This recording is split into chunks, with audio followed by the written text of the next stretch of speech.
चलिए जी, balance sheet हमने start की थी। तो बैलेंस शीट की अब हम क्या करने वाले हैं सारे।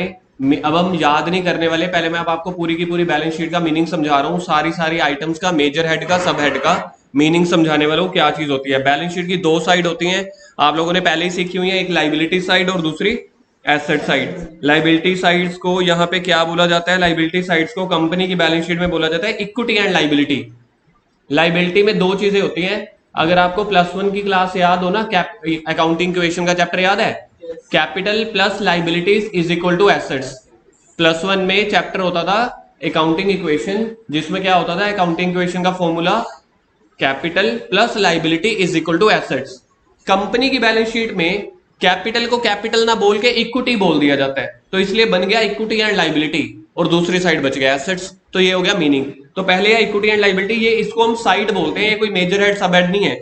अब लाइबिलिटी साइड में मैं बार बार इक्विटी एंड लाइबिलिटी साइड नहीं बोलूंगा, अभी मैंने आपको समझा दिया। इक्विटी मतलब अपना पैसा लगाया हुआ है बिजनेस में, लाइबिलिटी मतलब दूसरों से उधार लेके लगाया हुआ है, जैसे क्रेडिटर्स हो गए, जैसे बैंक लोन हो गया।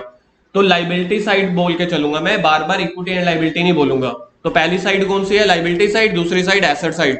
लाइबिलिटी साइड का पूरा नाम क्या है? Equity and liability. Asset side का सिर्फ एसेट। तो इक्विटी एंड लाइबिलिटी में चार मेजर हेड है। सबसे पहला शेयर होल्डर फंड। और एक और बात सुन लो जो आपको ध्यान में रखनी है, जैसे मेजर हेड और सब हेड है एग्जैक्ट वैसी आपको याद करनी है, आप इसको छेड़ नहीं सकते। जैसे अगर समझ लो चार मेजर हेड है, आप कहो कि पहले मैं फोर्थ मेजर हेड लिख दूं फिर सेकंड, जी नहीं। सब हेड भी वैसे ही याद करने हैं, मेजर हेड भी वैसे ही याद करने हैं, सेम सीक्वेंस में। कंपनी की बैलेंस शीट का यही मतलब होता है, जैसे उन्होंने फॉर्मेट दिया है सेम उसी फॉर्मेट में आपको याद करना पड़ेगा। अब सबसे पहला मेजर हेड है शेयर होल्डर फंड। दूसरा मेजर हेड होता था share application money pending allotment. तीसरा मेजर हेड होता था नॉन करंट लाइबिलिटी। चौथा मेजर हेड होता था current liability. Share holder fund में आप लोगों को समझा चुका हूं। शेयर होल्डर फंड का मतलब होता है शेयर होल्डर ने जो पैसा लगाया है। शेयर होल्डर कौन होते हैं? जो कंपनी के अंदर पैसा लगाते हैं। कंपनी के अंदर कोई एक दो जने पैसा नहीं लगाते, सैकड़ों जने पैसा लगा सकते हैं, हजारों लोग पैसा लगा सकते हैं। वो कंपनी के अंदर पैसा लगाएंगे तो कंपनी उनको बदले में शेयर्स दे देगी। तो इसलिए इस कैपिटल को बोल दिया गया शेयर कैपिटल। पैसा लगाने को बोला जाता है कैपिटल। पैसा लगाने को बोलते हैं कि कैपिटल लग गई बिजनेस में। जब हम पार्टनरशिप कर रहे थे, पार्टनरशिप फर्म में सिर्फ पार्टनर पैसा लगाते थे, इसलिए उनको सिर्फ कैपिटल बोल दिया जाता था। एस कैपिटल, बीस कैपिटल, सीस कैपिटल। +1 में सिर्फ सोल प्रोप्राइटर पैसा लगाते थे, इसलिए वहां पे एबीसी का नाम ही नहीं होता था, वही इकलौता मालिक होता था, उसी का नाम होता था कैपिटल। कंपनी के केस में 10 हजार, सैकड़ों, लाखों शेयर होल्डर होते हैं। कल के लिए आपको एक काम दे रहा हूं, आप लोगों ने सिर्फ ये ढूंढ के लेके आना है कल कि रिलायंस कंपनी के कितने शेयर होल्डर्स हैं। शेयर होल्डर्स का मतलब है कितने कंपनी के मालिक हैं। सिर्फ मालिक तो मुकेश अंबानी है, मुकेश अंबानी चेयरमैन है। चेयरमैन का मतलब है उसके पास कंपनी के ज्यादा से ज्यादा शेयर होंगे, 70-80%। 70-80% उसके पास होंगे, तो बाकी जो बच गए ना, बाकी लोगों ने भी पैसा लगा रखा है, तो वो भी कंपनी के मालिक है। सर कंपनी के मालिक है तो कंपनी में जाके बैठ सकते हैं, मुकेश अंबानी को कहेंगे एक कप चाय ले आ? जी नहीं, ऐसा नहीं होता। कंपनी में मालिक होने का मतलब है आप कंपनी में काम नहीं करोगे, आपने कंपनी में पैसा लगाया हुआ है, कंपनी ने आपसे एक तरह से उधार लिया हुआ है, बदले में हर साल जो भी प्रॉफिट कमाएंगे आप में भी बांट देंगे। जिसने जितना पैसा लगाया हुआ है उसको उतने हिस्से में पैसा सबको प्रॉफिट बांट देंगे, उस प्रॉफिट को बोला जाता है डिविडेंड। तो जो कंपनी ने लोगों से पैसा लिया है, चाहे मुकेश अंबानी से लिया है, अब मैंने 2000 रुपए के शेयर खरीदे हुए हैं रिलायंस के, 2000 रुपए के। विप्रो के शेयर मैंने खरीदे हुए हैं, विप्रो कंपनी सुनी हुई है, सॉफ्टवेयर की कंपनी है विप्रो, उसमें मैंने 25,000 के शेयर खरीदे हुए हैं। तो मैं दो कंपनियों में मालिक हूं। अडानी कंपनी में मैंने 8,000 के शेयर खरीदे हुए हैं 8500 के, तो मतलब मैं अडानी कंपनी का भी मालिक हूं। ओए है, विप्रो कंपनी के भी मालिक आपके सामने बैठे हैं। ओहो, रिलायंस कंपनी के मालिक बैठे हैं। रिलायंस कंपनी में मैं 2000 की हैसियत का मालिक हूं। रिलायंस कंपनी की टोटल शेयर कैपिटल है 2 लाख करोड़।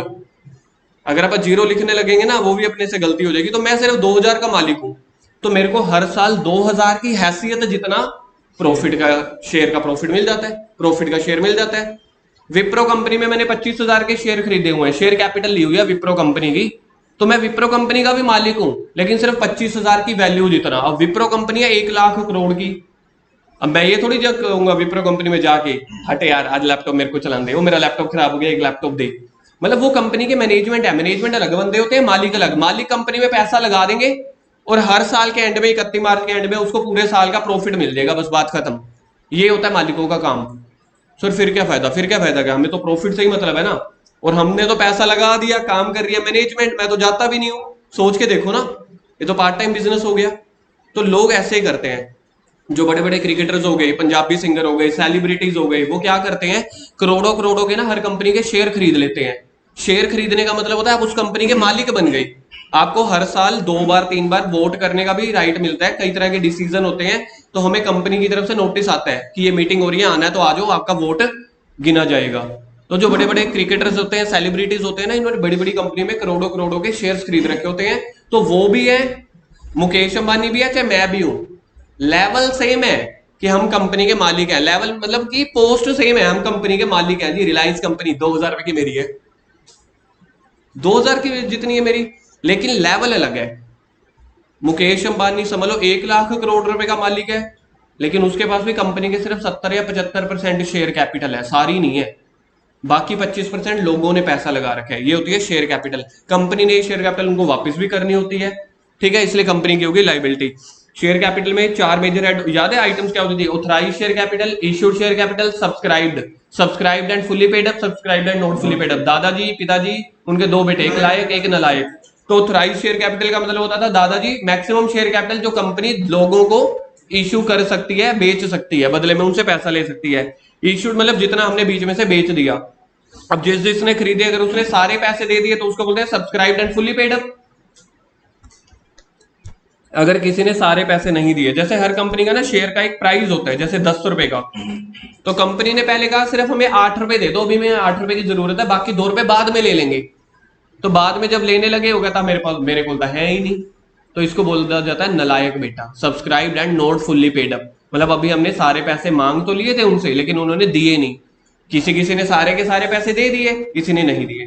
उसके बाद होता है रिजर्व एंड सरप्लस, जो शेयर कैपिटल, जो पैसा मालिकों ने लगाया बिजनेस में, तो कंपनी के पास इतना ह्यूज कैश आ गया होगा ना, 100 करोड़ 500 करोड़, कंपनी उसका क्या करेगी, फैक्ट्रियां खोलेगी, प्रोडक्ट बनाएगी, सामान बेचेगी, प्रॉफिट कमाएगी।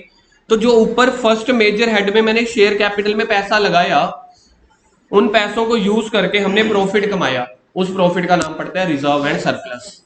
रिजर्व एंड सरप्लस का मतलब लिखो कंपनी का प्रॉफिट, लिखा हुआ है वैसे अर्न प्रॉफिट। अब इसमें से क्या क्या प्रॉफिट्स होते हैं, प्रॉफिट के नाम है। पहला जर्नलिज्म, जर्नलिज्म का मतलब है कंपनी ने प्रॉफिट कमाया, साइड पे रखा हुआ है कि कल को सैलरी देनी है, नई मशीन खरीदनी है, प्रॉफिट बांट देंगे सभी शेयर होल्डर में, तो उसको बोलते हैं जर्नलिज्म, जो जर्नल पर्पस के लिए रखा हुआ है। इससे आप मशीन भी खरीद सकते हो। मीनिंग पूछूंगा अभी जर्नलिज्म का मतलब क्या होता है, तो सुन लो।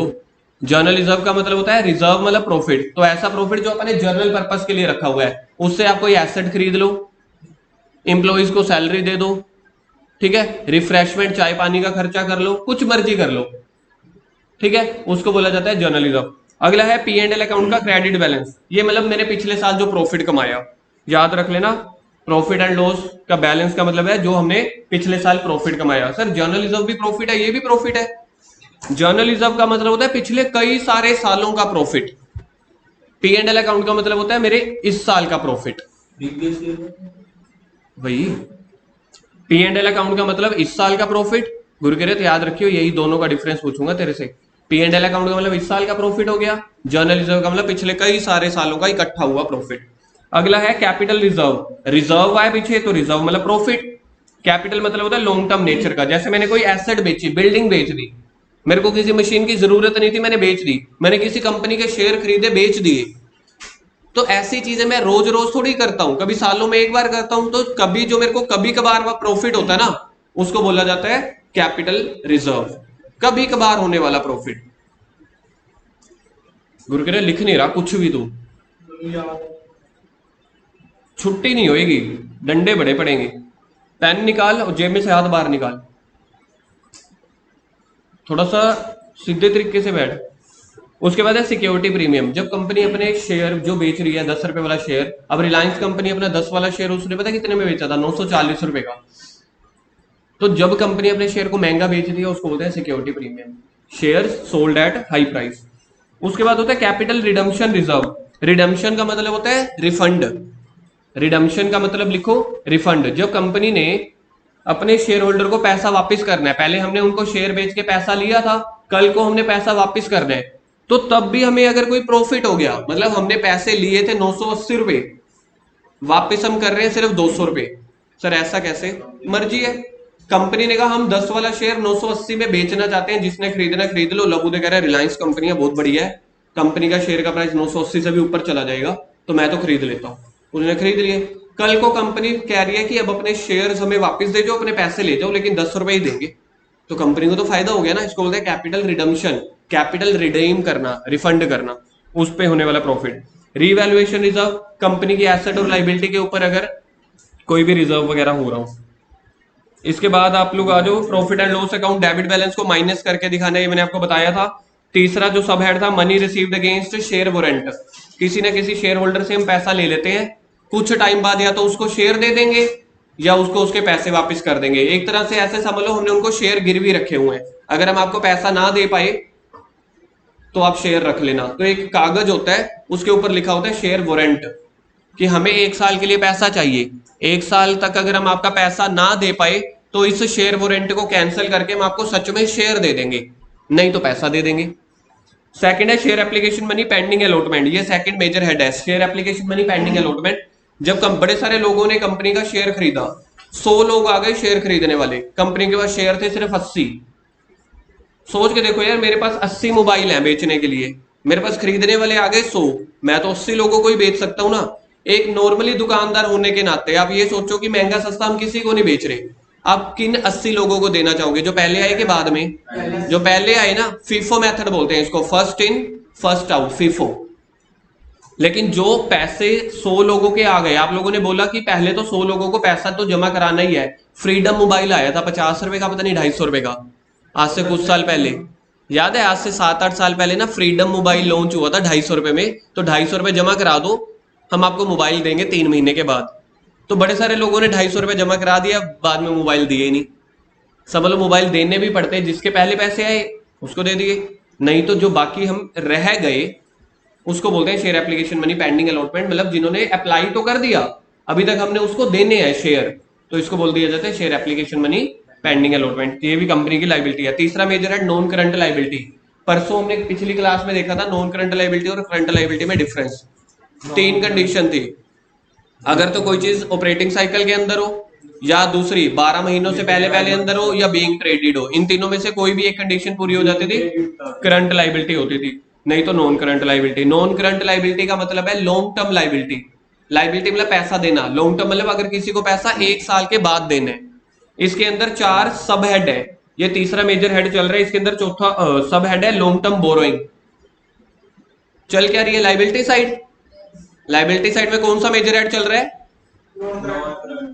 मेजर हेड नंबर 3, क्या मेजर हेड है? Non current liability. मतलब आपने किसी को पैसा देना है 12 महीनों के बाद, जिसमें पहला सब हेड है, पढ़ना, पहला सब हेड क्या है? Long term borrowing. बोरोइंग मतलब लिखो उधार लेना, बोरोइंग का मतलब लिखो उधार लेना। अच्छा, लॉन्ग टर्म बोरोइंग मतलब आपने लंबे समय के लिए उधार लिया या छोटे समय के लिए? तो लंबा समय मतलब कि 12 महीने। तो जैसे आपने कंपनी ने डिबेंचर्स लिए, सर डिबेंचर या बॉन्ड क्या होता है? डिबेंचर या बॉन्ड का मतलब होता है, अब जैसे कंपनी, जैसे हमने लोगों से उधार ले लिया, लोगों से अपने उधार ले लिया, उसको बोला जाता है डिबेंचर्स या बॉन्ड। वापस भी तो करना है इंटरेस्ट के साथ। टर्म लोन, टर्म लोन का मतलब होता है बैंक से अपने लोन ले लिया, किश्तों में वापस कर रहे हैं। टर्म लोन का मतलब लिख लो, loan for a specific time, जैसे 5 साल के लिए, 2 साल के लिए, लोन फॉर स्पेसिफिक टाइम। फिर हमने ईएमआई बांध ली।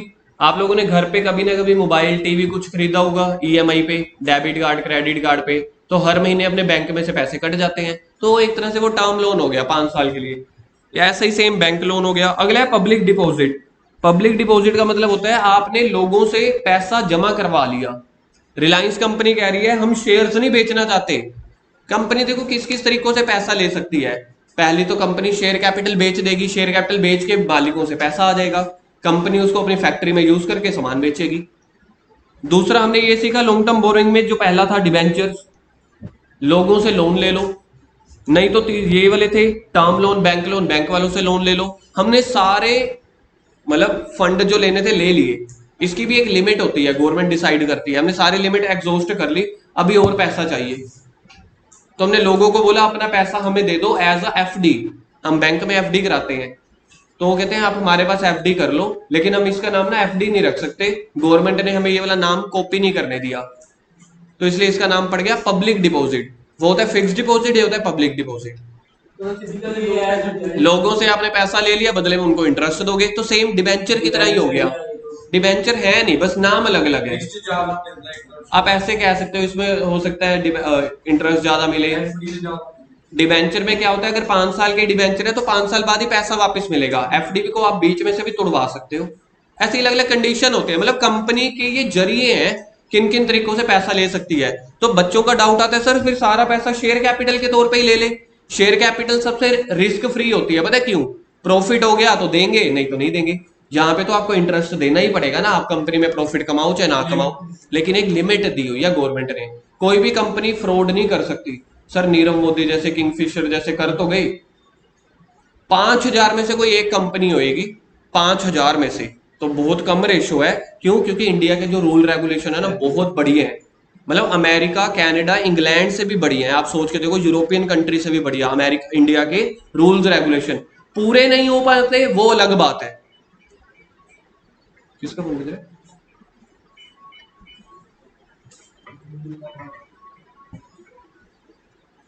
पूरे ना हो पाए वो अलग बात है, लेकिन कंपनी के सेबी ये सारी पॉइंट्स को रेगुलेट करता है ना कि कंपनियां सारी लिमिट सही कर रही है कि नहीं कर रही। तो ये हो गया पब्लिक डिपॉजिट, एक तरह से एफडी हो गया, जो हमने लोगों से उधार लिया है तो बदले में वापस भी करने। ठीक है, तो मैंने ब्रैकेट में लिखा हुआ एफडी। या फिर लास्ट है लोन फ्रॉम अदर पार्टीज, तो ये आपके लॉन्ग टर्म बोरोइंग्स में है, सबसे ज्यादा पेपर में यही आता है पब्लिक डिपॉजिट। तो आपको पब्लिक डिपॉजिट का मेजर हेड और सब हेड बताना है। मेजर हेड है इसका नॉन करंट लायबिलिटी, सब हेड है इसका लॉन्ग टर्म बोरोइंग।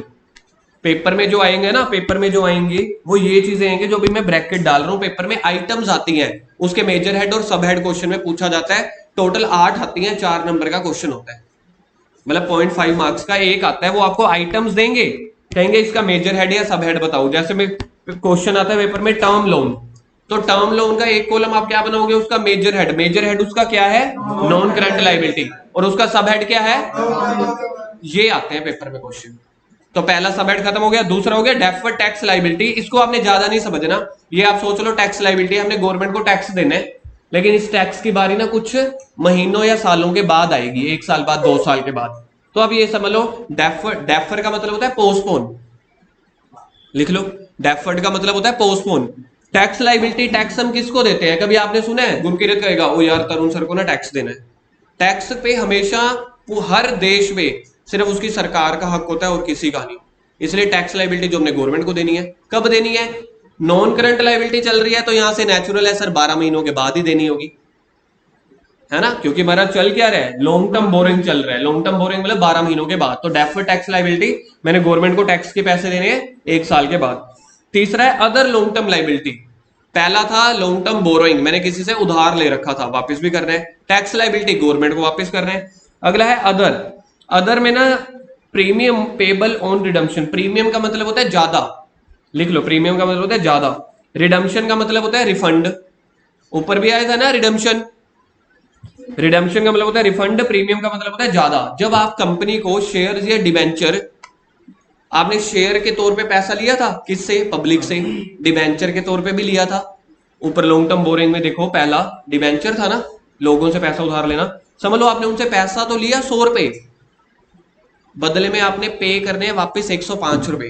तभी तो कंपनी, पब्लिक, अगर आप पब्लिक को थोड़ा सा लालच दोगे तभी तो आपकी कंपनी में वो पैसा डालेंगे, नहीं तो पब्लिक क्यों डालेगी? पब्लिक मतलब हम लोग। अब जैसे मैंने एक कंपनी के बॉन्ड्स खरीद रखे हैं, एक ना वो है गोल्ड की कंपनी, ये मतलब यही सोने हीरे वगैरह बनाती है, उस कंपनी के मैंने बॉन्ड खरीद रखे हैं 20,000 रुपए के। बॉन्ड मतलब वही डिबेंचर, 5 साल के लिए है वो। हर 6 महीने बाद मुझे इंटरेस्ट मिलता है 2.5%, और जब लास्ट में पैसे मिलेंगे वो टैक्स फ्री है, उसके ऊपर टैक्स नहीं लगेगा। और 5% वो पैसा मुझे एक्स्ट्रा मिलेगा। हर साल 5% का इंटरेस्ट भी मिल रहा है। 5 साल के बाद मैंने जैसे 20,000 दिए, तो 20,000 का 5% होता है 1,000, तो मुझे वापस में 21,000 मिलेंगे। तो वो जो 1,000 है ना, उसको बोलते हैं प्रीमियम, मतलब ज्यादा महंगा। रिडम्पशन मतलब रिफंड। जो भी 1000 मिलेंगे ये आफ्टर 6 मंथ मिलेंगे, सात मंथ है या एंड में ऑन रिडम्पशन। रिडम्पशन का मतलब है जब कंपनी मेरे को मेरा पैसा रिफंड करेगी, और उसकी टर्म और कंडीशन एक पॉइंट था कि अगर आप आज पैसा लगा रहे हो 5 साल के बाद मिलेगा।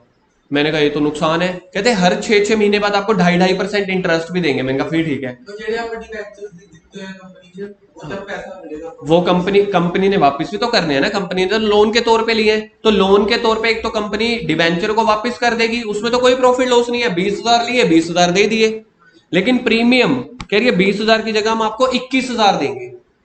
तो जो 1,000 है वो कंपनी के लिए लाइबिलिटी है ना, और वो लाइबिलिटी कंपनी 5 साल के बाद देगी, क्योंकि टर्म कंडीशन यही था कि 5 साल के लिए कंपनी पैसा यूज करेगी, 5 साल बाद आपको वापस कर देगी।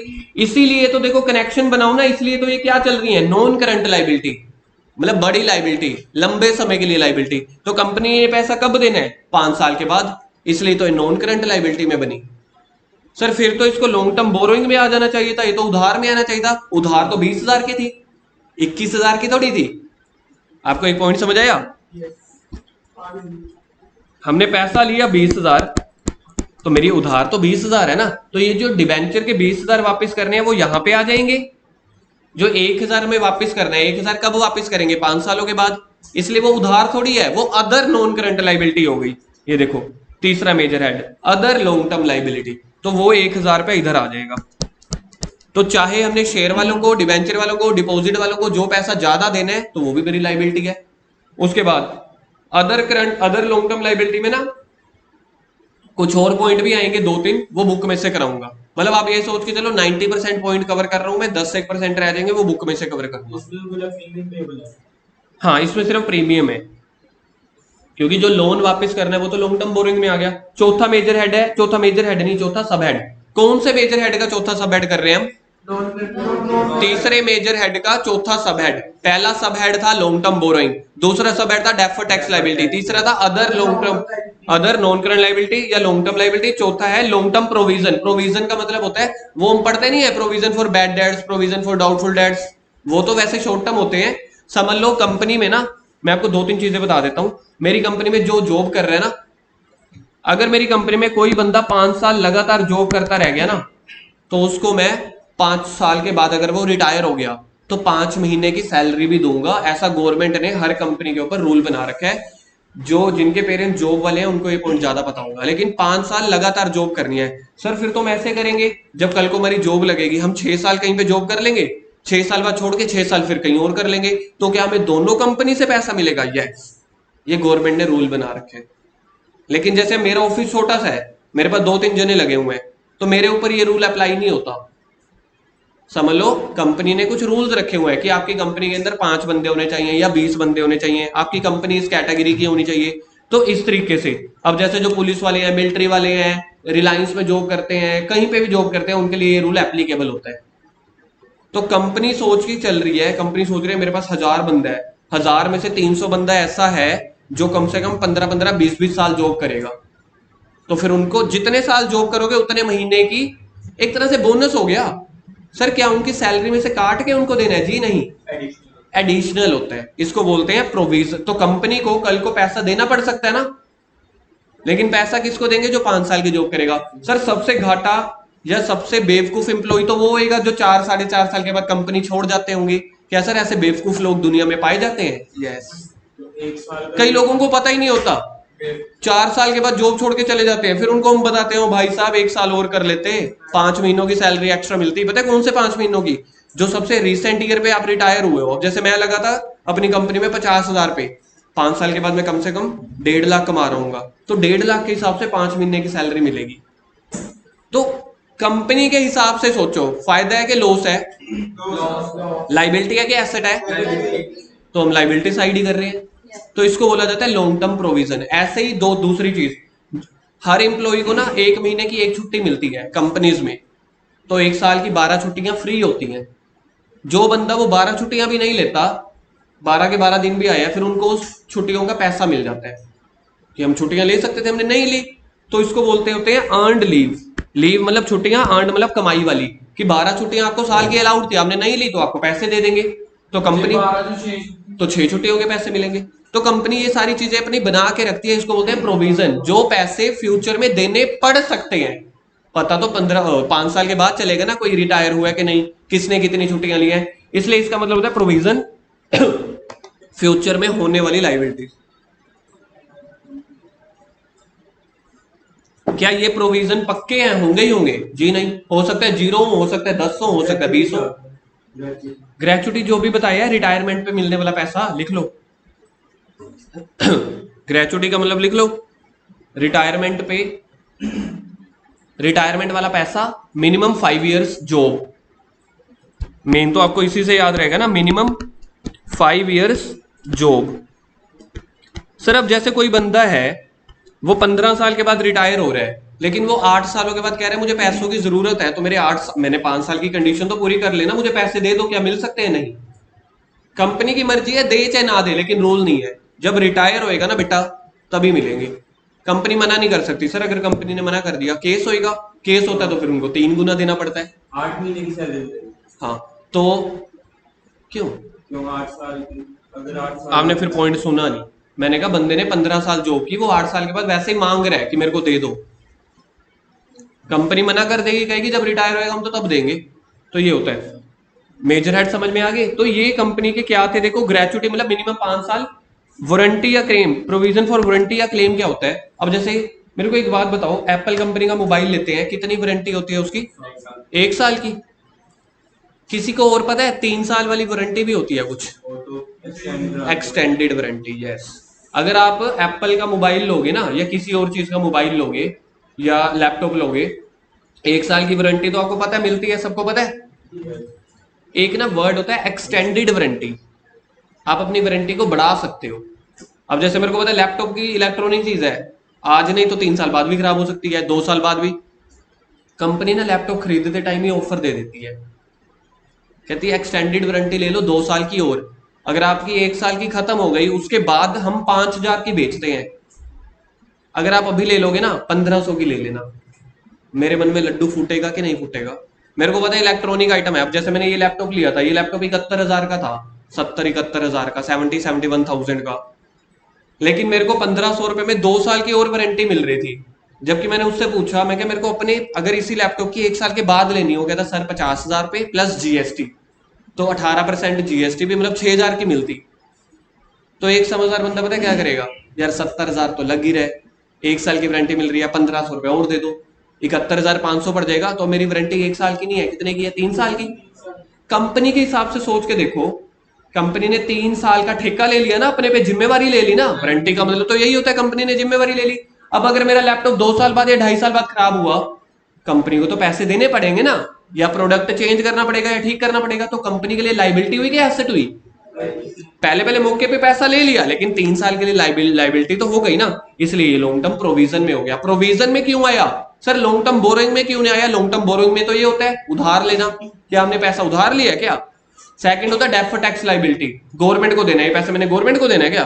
तीसरा होता है अदर, अदर में भी नहीं आ रहा, तो ये प्रोविजन है। प्रोविजन का मतलब होता है लाइबिलिटी घटित हो भी सकती है, नहीं भी। अगर 3 साल में लैपटॉप खराब हो गया तो ठीक कर देंगे, नहीं तो नहीं।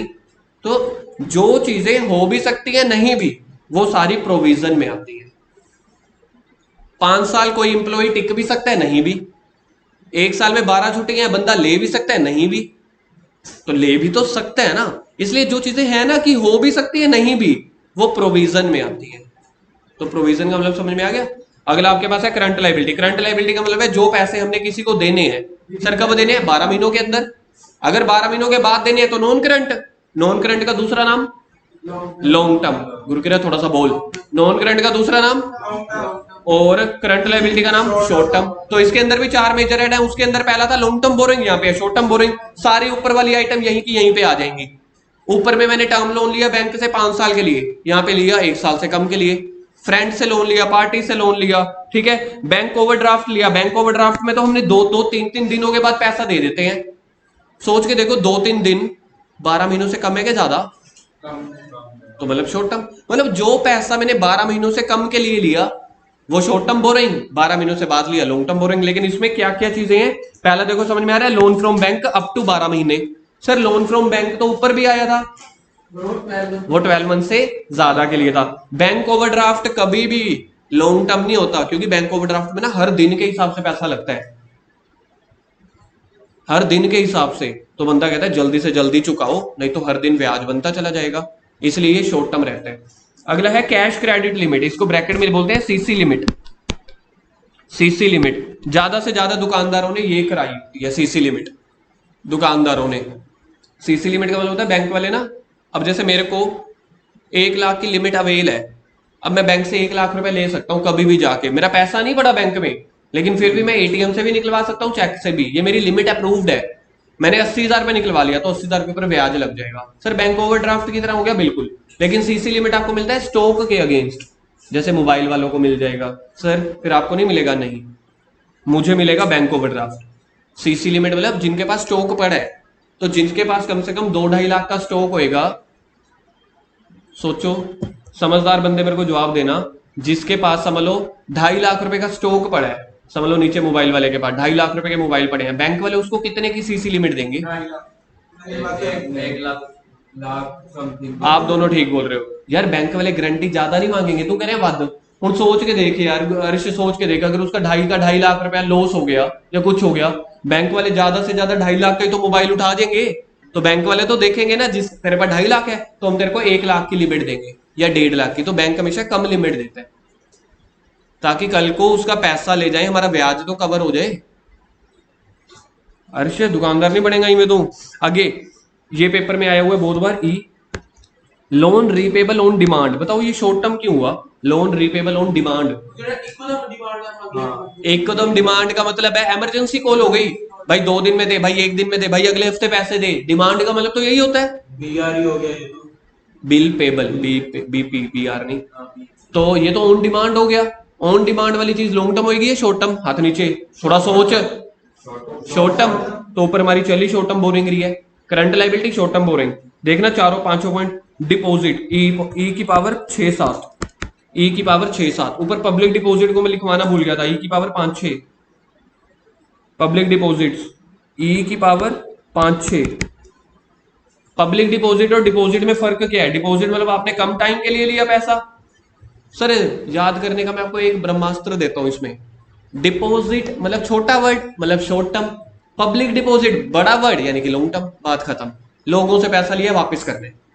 पेपर में बहुत आता है, मैं अपने टाइम पे बड़ा कंफ्यूज होता था डिपॉजिट और पब्लिक डिपॉजिट में, आप लोग भी होगे। तो मैंने आपको एक मंत्र दे दिया, डिपॉजिट छोटा तो short term borrowing, public deposit बड़ा यानी कि लॉन्ग टर्म बोरोइंग। आगे first major head, fourth major head चल रहा है करंट लायबिलिटी, उसके अंदर पहला हो गया शॉर्ट टर्म बोरोइंग, दूसरा ट्रेड पेबल। ट्रेड पेबल में 2 ही चीजें आती हैं, क्रेडिटर्स और बिल पेबल, जिनसे हमने सामान उधार पे लिए। बात खत्म। कौन सी 2 चीजें? क्रेडिटर्स और बिल पेबल। तीसरा सब head other current liabilities. Other current liability में जैसे outstanding salary, outstanding rent, prepaid income, unclaim dividend है, अनपेड डिविडेंड। कंपनी ने बड़े सारे शेयर्स बेचे थे ना लोगों को, हर साल फिर जितना भी प्रॉफिट हुआ सभी शेयर होल्डर में बांटना होता है ना। तो समझ लो कोई बंदा क्लेम करने ही नहीं आया, पता ही नहीं चल रहा कि ये शेयर किसने खरीदे थे, लेकिन क्लेम करने किसी भी वक्त आ सकता है ना, तो ये कंपनी की लाइबिलिटी है, किसी भी वक्त आ सकता है। लबुदे ने बोला था हाँ कि मौके पे, मौके का मतलब ये होता है किसी भी वक्त आ सकता है, तो वो हमेशा शॉर्ट टर्म रहेगा।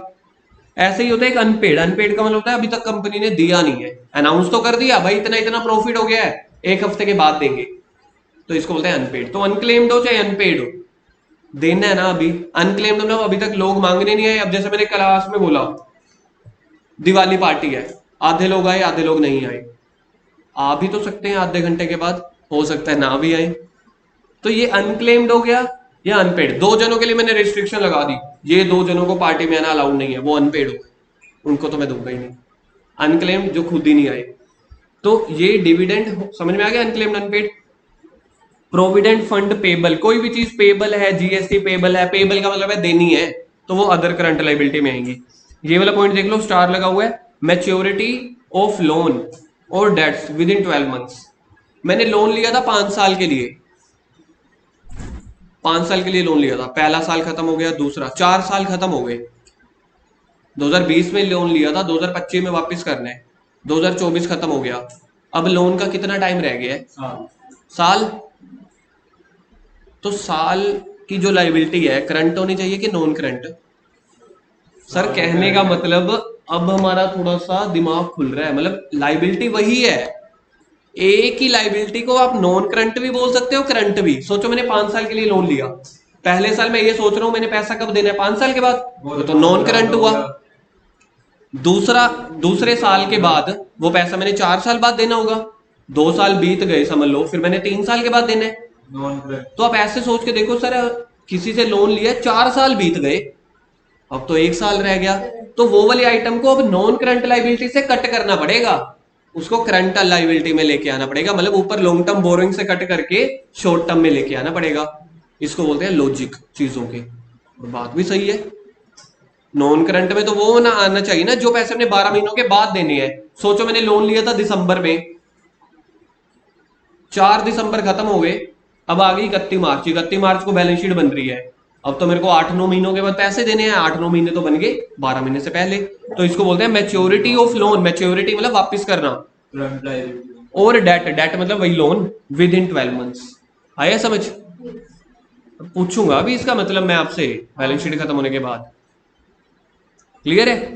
आगे interest accrued and due. Interest accrued but not due, simple मतलब ये है जो लोन का इंटरेस्ट आपको देना है 1 साल के अंदर, जैसे आप लोन देते हो हर 6-6 महीने के बाद, हर 6-6 महीने के बाद, ठीक है, 30 जून को और 31 दिसंबर को। सोचो 30 जून को मैंने लोन देना है, बैलेंस शीट तो 31 मार्च को बनती है, तो 3 महीने का इंटरेस्ट तो बन गया ना, इंटरेस्ट तो एक्रूड हो गया, लेकिन अभी देने की बारी नहीं आई। देना तो 30 जून को है, तो इसको बोलते हैं interest accrued but not due. अभी देने की बारी नहीं आई, लेकिन हाँ 3 महीने का बैलेंस हो गया।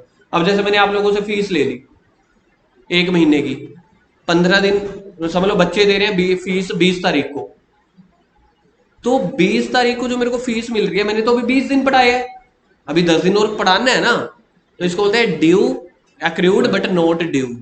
तो ये चीज होती है, मतलब इंटरेस्ट मिलना है हमने जून में, लेकिन अभी तो मार्च है, तो 3 महीने का एक्रूड हो गया, 3 महीने का ड्यू नहीं हुआ। Interest accrued and due. Sir अगर 30 जून को हो रहा हो, उसी दिन इंटरेस्ट एक्रूड भी हो गया, उसी दिन दे भी देना है, तो उसको बोलते हैं एक्रूड एंड ड्यू। आगे application money pending for refund. आओ भी दस साल ਤੁਸੀਂ छोटे उसके भाई ने हाँ, जैसे मेरे ब्रदर ने शेयर लिए थे, जब तक दोनों को कंपनी ने नोटिस नहीं दिया था तब तक तो वो था share application money pending allotment, कि अभी हम शेयर देंगे। लेकिन जब अलॉटमेंट कर दी, मुझे तो शेयर दे दिए, उसको नहीं दिए, तो कंपनी सेकंड मेजर हेड को काट देगी, इस मेजर हेड में लिख देगी वही पैसे जिनको हमने क्या करने हैं, एप्लीकेशन मनी रिफंड करनी है। क्योंकि शेयर हम उसी को देते हैं जो एडवांस में अप्लाई करके जाएगा, पैसे देके जाएगा, जिसको नहीं दिए उसको रिफंड करेंगे ना, तो रिफंड करने होते हैं 15 दिनों के अंदर, तो 15 दिन पैसे फिर इस वाले हेड में रहेंगे। सर इस वाले हेड का मतलब क्या होता है? कंपनी, मतलब कंपनी ने ना ये बैलेंस शीट बनाई होती है, तो इस बैलेंस शीट के अंदर लिखती है ये वाली आइटम। आगे है unpaid matured deposit and interest. अब आप ये खुद सोच सकते हो, अनपेड मैच्योर्ड डिपॉजिट, डिपॉजिट याद है ऊपर आया था, देखो डिपॉजिट है, देखो शॉर्ट टर्म बोरिंग में देखो डिपॉजिट आया था, लोगों को इंटरेस्ट लोगों को हमने पैसे वापस करने हैं ना, ये वाले मैच्योर्ड हो गए। मैच्योर्ड का मतलब होता है हाँ भाई तुम्हारा टाइम खत्म हो गया, हफ्ते तक ले जाना, तो मैच्योर्ड हो गए, लेकिन 1 हफ्ते का हमने उधार पीरियड मांग लिया, तो इसको बोलते हैं matured deposit and interest. Unpaid वाला पैसा देना है, नीचे वाला पढ़ के देखना, मैंने आपको पहले बोल दिया था, शेयर कैपिटल ओ शेयर कैपिटल नहीं, डिवेंचर और पब्लिक डिपॉजिट और सारी एक तरह की चीजें ही है, कंपनी ने देना है, ये तो इश्यू ऑफ शेयर्स में होता है ना, फॉरेन एडवांस जरूरी नहीं है। एक हफ्ते वाला नॉन करंट है, नॉन करंट तो 12 महीनों के बाद होता है, तो करंट ही तो चल रहा है, चौथा मेजर हेड चल रहा है मेरे भाई, जाग जाओ, दिवाली खत्म हो गई। आगे है नेक्स्ट है calls in advance. Calls in advance का मतलब होता है हमने अभी लोगों से पैसा एडवांस में पहले ही मांग लिया शेयर कैपिटल का ना, जैसे शेयर कैपिटल के पैसे कंपनी ना, देखो 10 रुपए का 10 रुपए का एक शेयर होता है, कंपनी ने ना पहले 5-5 रुपए ही मंगवाई कि अभी हमें 5-5 रुपए दे जाओ, बाकी हम ना 6 महीने बाद जरूरत पड़ेगी तब मंगवाएंगे। अमीर लोग क्या करते हैं मेरे जैसे, और 10 रुपए रखो पूरे के पूरे, बाद में मैं मिलूं ना मिलूं, मैं कल को कनाडा चला गया, मैं मीटिंग में हुआ, मेरे को फोन करते रहोगे, मेरे को तंग मत करो, इन लोग रखो अपने 10 रुपए। तो मैंने 5 रुपए कंपनी को पहले ही एडवांस में फालतू दे दिए ना, तो इसको बोलते हैं कॉल्स इन एडवांस। तो जो भी इनकम एडवांस में मिलती है वो लाइबिलिटी होती है। मेरे जैसे को बाद में पता चले उतरने के बाद, ओ कंपनी ने तो 5 रुपए मांगे थे, मैंने तो 10 रुपए दे दिए, ला भी ला, मेरे 5 रुपए वापस ला, तो कंपनी को फिर वो वापस करने पड़ जाएंगे। तो इसलिए कंपनी उसको अपनी लाइबिलिटी मान के चलती है जो भी कंपनी एडवांस में पैसे पकड़ लेती है। 3 मेजर हेड हो गया करंट लाइबिलिटी के। पहला था शॉर्ट टर्म बोरिंग, दूसरा था ट्रेड पेबल, तीसरा था अदर करंट लाइबिलिटी, चौथा है शॉर्ट टर्म प्रोविजन। प्रोविजन वही मतलब पे भी कर सकते हैं नहीं भी कर सकते, पे भी कर सकते हैं नहीं भी। जैसे प्रोविजन फॉर टैक्स, टैक्स 1 साल से पहले, मतलब टैक्स ना हमें ये वाला 1 साल से पहले देना है। सर आपने तो बोला था वो डेफर टैक्स लाइबिलिटी था जो 1 साल के बाद देनी है। ये टैक्स मतलब जो कंपनी को हर महीने देना पड़ता है, जीएसटी वगैरह। तो हो सकता है मेरे को लग रहा है यार 3-4 महीनों के बाद कंपनी को टैक्स, गवर्नमेंट को टैक्स देना है, तो ये प्रोविजन फॉर टैक्स हो गया। Provision for employees benefit, employ benefit याद है मैंने अभी आपको बताया था, 1 साल की छुट्टियां मिलती हैं। अब छुट्टियां का पूरा साल खत्म होने में सिर्फ 3-4 महीने ही रह गए। 3-4 महीने बाद मेरे को ना पता चल जाएगा किसको पैसे देने हैं किसको नहीं। तो ये वो हो गए एम्प्लॉइज बेनिफिट। यहाँ पे लिखा हुआ है लेस देन 12 महीने। अगर कोई प्रोविजन 12 महीनों से कम टाइम का है, मतलब लॉन्ग टर्म नहीं है, छोटे टर्म का है, थोड़े टाइम के बाद पैसा देना पड़ सकता है। प्रोविजन फॉर डाउटफुल डेट्स, मतलब कस्टमर हो सकता है मेरा पैसा मार जाए, मेरे ऊपर कंपनी ने केस कर दिया, जज ने फैसला सुना दिया, 4 महीने के बाद हम बता देंगे तेरे को कितने पैसे देने हैं। तो ये सारी चीजें शॉर्ट टर्म प्रोविजन है, मतलब 12 महीनों से पहले मेरे को पता चल जाएगा पैसे देने हैं या कितने देने हैं नहीं देने। लाइबिलिटी साइड खत्म हो गई, एसेट साइड आ जाओ। एसेट साइड 2 मेजर हेड है, एक एसेट्स, एक नॉन करंट एसेट्स और एक current assets. Non current asset का मतलब होता है जो बड़ी एसेट्स हो, जितना मर्जी टाइम देख लो, बैलेंस शीट खत्म होने के बाद 5-10 मिनट लगेंगे। शॉर्ट टर्म प्रोविजन का मतलब होता है, चला जा तो, प्रोविजन का मतलब होता है फ्यूचर में हो सकने वाली लाइबिलिटीज, हो भी सकती है नहीं भी। तो मेरे को पता है फ्यूचर का मतलब है 12 महीनों से कम, किसी को पैसे देने पड़ सकते हैं 6 महीने बाद, 8 महीने बाद, ये वो है। एसेट से पहले है non current asset. Non current assets के अंदर, नॉन करंट एसेट है फर्स्ट मेजर हेड, दूसरा मेजर हेड होता है current assets. Non current assets के अंदर पहला सब हेड होता है फिक्स्ड एसेट। फिक्स्ड एसेट में जो कंपनी की फिक्स है, फिक्स्ड एसेट के अंदर tangible, land, building, plant, machinery, furniture, laptop, जिनको आप देख छू सकते हैं, जिनको आप यूज कर सकते हैं लंबे समय के लिए। दूसरा आपके पास होता है इंटेंजिबल एसेट्स, गुडविल हो गया, patents, trademarks, brands, computer software, mining rights. Mining right paper में आ चुके हैं। गवर्नमेंट क्या होती है, कोयला खदानों के लिए, ठीक है, केजीएफ देखिए ना, ठीक है, तो खदानों में से वो सोना गोल्ड निकालना पड़ता है, कोयला निकालना पड़ता है, तो इसके राइट बिकते हैं 100-100 करोड़ के। मतलब गवर्नमेंट को लोग, कंपनी वाले 100 करोड़ दे देते हैं, गवर्नमेंट साइड पे हो जाती है, फिर तुम जो करना है करो, बेच के अपना अपना कमा लेना। ऐसे ही टोल, जो अपने टोल टैक्स नहीं होते, टोल टैक्स का पैसा किसको मिलता है,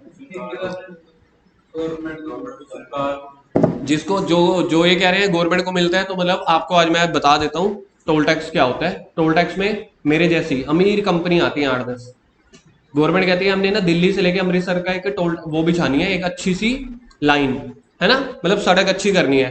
तो 5-6 जो मेन कंपनियां होती है ना, सड़क बनाने वाली, ब्रिज बनाने वाली, कंस्ट्रक्शन कंपनीज, वो उसका टेंडर निकाल, वो उसका वो करते हैं, गवर्नमेंट टेंडर निकाल देती है, ये टेंडर फिल करती है कि ये ठेका मुझे दे दो।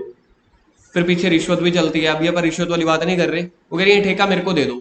तो जो अपना दिल्ली वाला ये हाईवे बन रहा था ना, सोमा को मिला था, ठीक है, सोमा ठेकेदार है, तो उन्होंने 500 करोड़ में ये ठेका लिया था, 500 करोड़ गवर्नमेंट को दे दिया। सारा सड़क बनाने का खर्चा इनका होएगा, 100 करोड़ सड़क बनाने में लग गया, 600 करोड़ जो एम्प्लॉइज को सैलरी वगैरह देनी है, क्रेने किराए पे लेनी है, मटेरियल लेना है, 100 करोड़ उधर लग गया, समझ लो सैलरी वगैरह पे 700 करोड़, उनका तो 700 करोड़ खर्च हो गया। अब इनको क्या फायदा, तो ये टोल टैक्स सारे फिर यही इकट्ठे करती हैं। हो सकता है गवर्नमेंट ने ये कॉन्ट्रैक्ट कर दिया हो कि हर साल हमें 10% एक्स्ट्रा भी चाहिए तुम्हारी कमाई का, हो सकता है नहीं भी हो, समझ लो। आप कहते हैं कि नहीं है, तो ये कंपनियां जो है ना, ये सारा ठेके पे लेती हैं। तो जैसे लबूदे ने बताया ठेकेदार को मिलते हैं, तो आंसर इज यस, गवर्नमेंट को नहीं मिलता टोल टैक्स का पैसा। इसलिए तो ठेकेदार, मतलब देखा जाए शुरू तो होता है, ये जो कॉन्ट्रैक्ट होते हैं ना, इनकी एक लिमिट होती है 15 साल मैक्सिमम। लेकिन आपको पता ही है, जब से आप बचपन से देख रहे हैं, जो टोल टैक्स एक बार खुल गया कभी बंद ही नहीं होते। ये कंपनियों की मनमाही होती है, मनचाही, वो गवर्नमेंट को थोड़ा पैसा खिला देते हैं, चली जान दो, ये होता है। तो इसको बोला जाता है राइट्स। माइनिंग राइट भी मैंने आपको बता दिया, जो खदानें खोदने के लिए हमने गवर्नमेंट से लेना पड़ता है, ठीक है, सॉफ्टवेयर ये वाला भी बता दिया। हाँ वो कंपनी के ही होते हैं, उसके जो इम्प्लॉइज होते हैं सारे कंपनी को, सब सिर्फ गवर्नमेंट से कोई लेना देना नहीं होता, बस गवर्नमेंट फिर उनको रेगुलेट करती है कि भाई अपनी मनचाही नहीं करना। अब टोल टैक्स का रेट 100 रुपये है, अपनी मर्जी से ये थोड़ी है कि तुम 2 महीने बाद 300 कर दोगे, ये नहीं कर सकती। ओवरऑल रेगुलेट गवर्नमेंट करती है, नजर बनाए रखती है कि आपने गलत तरीके से पब्लिक को तंग नहीं करना, पैसा कंपनी को जाता है। तो ऐसे ही कोई पब्लिशिंग टाइटल है, जिसने जिसने बुक लिखी, अब जैसे मैंने ऑडिट की बुक लिखी हुई है सीए की, तो उसका टाइटल मेरे पास है, मैंने किसी पब्लिकेशन वाले को बेच दिया, मैं क्या इसकी कॉपियां बनाओ बेचो, इंडिया में जितने बेच सकते हो, मेरे को हर साल की 2 लाख रुपए रॉयल्टी दे दिया करो, इसको बोलते हैं पब्लिशिंग टाइटल। तो मैंने एक साइन ही तो किए, तो वो टाइटल मेरी एसेट है, इंटेंजिबल एसेट। ठीक है।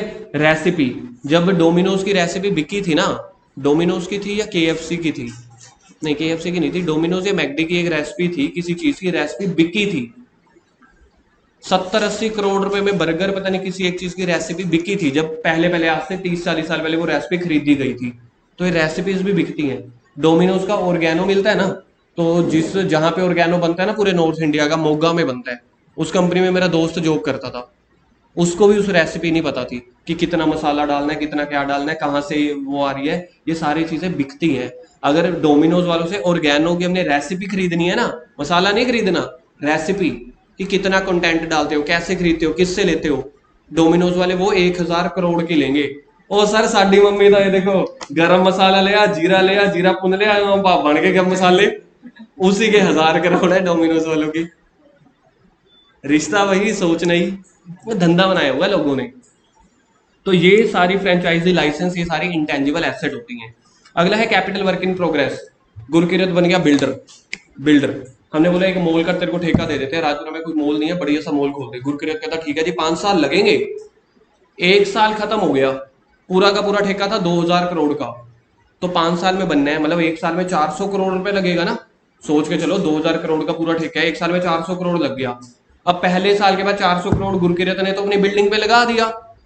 अब बैलेंस शीट बनाएगा जब अपनी कंपनी की, तो आधी बिल्डिंग को क्या लिखेगा, आधी बिल्डिंग कुछ लिखेगा ना, तो इसको बोलते हैं capital work in progress. Capital मतलब कोई बड़ी सी मशीन, बड़ी सी बिल्डिंग बना रहे हो, वर्क इन प्रोग्रेस मतलब आधी बन गई है, तो बैलेंस शीट में तो लिखना पड़ेगा, क्योंकि 31 मार्च बैलेंस शीट तो हर साल बनेगी, तो इसको बोलते हैं कैपिटल वर्क इन प्रोग्रेस।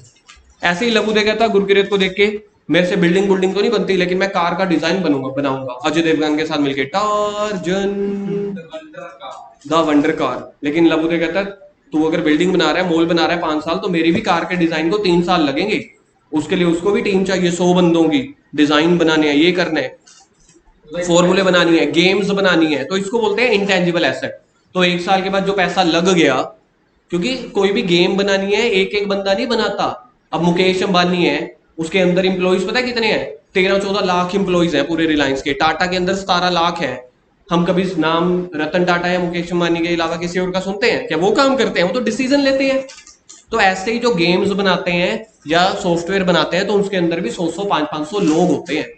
जो अपनी मोबाइल ऐप बनी हुई है, खरीदी तो मैंने क्लास प्लस से है, लेकिन उसके अंदर 100-100 लोग काम करते हैं, तो एक एक चीज बनाने को 3-3 साल लग जाते हैं सॉफ्टवेयर बनाने को भी। तो जो पैसा लग गया उसको बोलते हैं इंटेंजिबल एसेट, अंडर डेवलपमेंट बाद में। तो कैपिटल वर्क इन प्रोग्रेस का मतलब होता है कोई आप बिल्डिंग कार वगैरह बना रहे हो, इंटेंजिबल एसेट अंडर डेवलपमेंट, अभी काम चल रहा है, उसको बोला जाता है, मतलब कोई अगर आप सॉफ्टवेयर, जो चीज आप देख नहीं सकते। नॉन करंट एसेट चल रहा है, उसके अंदर पहला फिक्स्ड एसेट, फिक्स्ड एसेट के अंदर टेंजिबल कार मशीनरी, दूसरा इंटेंजिबल, तीसरा कैपिटल वर्क इन प्रोग्रेस, कोई मॉल या बिल्डिंग अंडर कंस्ट्रक्शन है, या चौथा हाँ जैसे लिखो car design, Tarzan car design. टार्जन के स्पेलिंग बताओ जी। जेड ओ ए, लिखो Tarzan car design by Ajay Devgan, या लिख लो बाय विमल जुबागे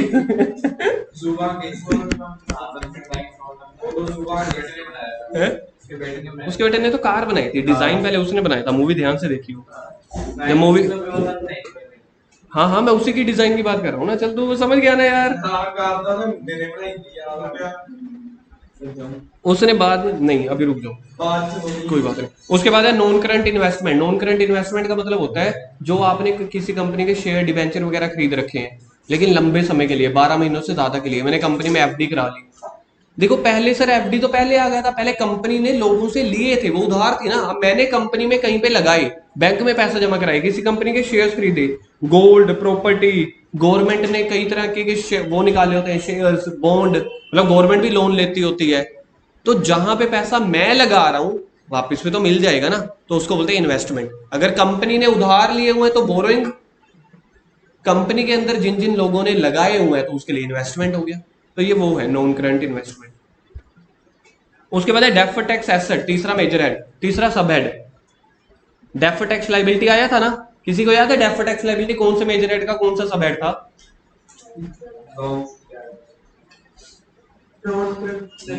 third major head non current liability का second sub head deferred tax liability. ये भी नॉन करंट एसेट का थर्ड सब हेड है डेफर्ड टैक्स एसेट। अगर गवर्नमेंट से हमें कोई पैसे टैक्स के मिलने हैं, तो गवर्नमेंट से हमें पैसे मिलने हैं, फॉर एग्जांपल किसी साल हमने अगर ज्यादा पैसे जमा करवा दिए हो और बनता टैक्स कम हो, तो गवर्नमेंट आपको वापस कर देगी। तो जो पैसे मेरे को मिलने हैं वो हो गई डेफर्ड टैक्स एसेट। आगे लॉन्ग टर्म लोन्स और एडवांसेस, ब्रैकेट में देखना क्या लिखवाया हुआ है। तो अगर मैंने किसी को लोन लिया नहीं है, अब किसी को लोन दी है, अपने फ्रेंड्स को, किसी दूसरी कंपनी को, तो बाद में वापस भी तो मिलेगा। जब लोन लेना होता है तो उसको बोलते हैं बैंक लोन या टर्म लोन या लोन टेकन। जब लोन मैंने किसी को दी है तो गिवन कभी पेपर में नहीं लिखा आएगा, पेपर में आएगा लोन्स एंड एडवांसेस। तो जब वर्ड साथ में एडवांसेस हो ना, तो ये समझ लेना लाइबिलिटी नहीं है, एसेट है। मैंने लोन किसी को दी है, तो दी है तो वापस भी मिलेगा, तो इसलिए ये बन गई नॉन करंट लाइबिलिटी। अगला है नॉन करंट एसेट्स। अगला है other non current asset. Other non current assets में, अदर नॉन करंट एसेट्स में देखो क्या है, unamortized expenses like share issue expenses, discount on issue of share debenture. जैसे कि डेफर्ड टैक्स मैंने बताया था, डेफर्ड रेवेन्यू एक्सपेंडिचर, कई बार आपको बताया है कि कंपनी कई बार ना बड़े मोटे मोटे खर्चे कर देती है, लेकिन हर साल उन खर्चों का कुछ पोर्शन हम P&L में दिखा देते हैं। जैसे मैंने 500 करोड़ रुपए दिया एड का, विराट कोहली को मैंने 500 करोड़ रुपए दिया 10 सालों के लिए, इकट्ठा ही ठेका मुका दिया, 500 करोड़ दे दिया मैंने आज ही, तो लेकिन है तो 10 साल के लिए। तो हर साल 50-50 करोड़ की आपकी डेप्रिसिएशन है। तो बाकी जो बच गया, जब हम मशीन लेते हैं, सोच के देखो 1 लाख की मशीन है, 5 साल चलेगी, हर साल कितना कितना खर्चा बैठा। 1 लाख की मशीन है, 5 साल चलेगी, 20,000। तो पहले साल आप मशीन की डेप्रिसिएशन दिखाते हो 1 लाख का 20%, या 1 लाख इंटू 1/5 20,000। बाकी 80,000 कहां पे लिखते हो? बैलेंस शीट में ना, 1 लाख माइनस 20,000। तो जो 80,000 बच गया ना, उसको बोलते हैं अनएमोर्टाइज्ड। तो अनएमोर्टाइज्ड जो भी खर्चे होंगे अदर नॉन करंट एसेट्स होंगे, रिमेनिंग वैल्यू हो गए। लिख लो ऊपर अनएमोर्टाइज्ड के ऊपर लिख दो रिमेनिंग वैल्यू।